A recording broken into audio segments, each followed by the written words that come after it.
ta bên ta mò là nó nguyên giờ và khi pina bây giờ ta mà lao thì na tu nó cô nên nỡ bị mi giờ nguyên giờ giờ e nỡ đi sao thọ bỏ thôi ta mau ra lúc đó giờ mau bao nè bây giờ cứ đổ ba sóng nhà nè lời sao ta và để mưa bên mà sao qua mau ban ra nè lời sao ta ê giờ là mau bao nè con vì ta ở bên ta mau là nói ơi dù cái ơi để tôi nhau bên ta mau mà ra lô thì nguyên sợ ê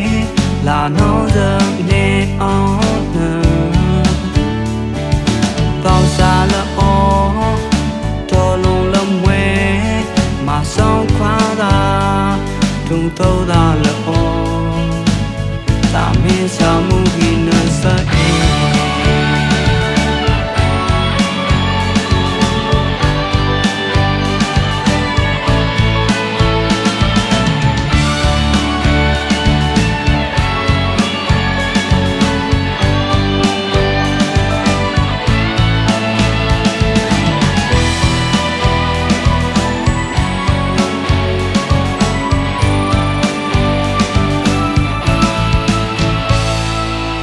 ra lô thì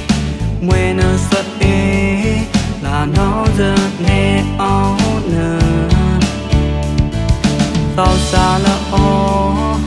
tôi luôn lâm quê mà sống quá ta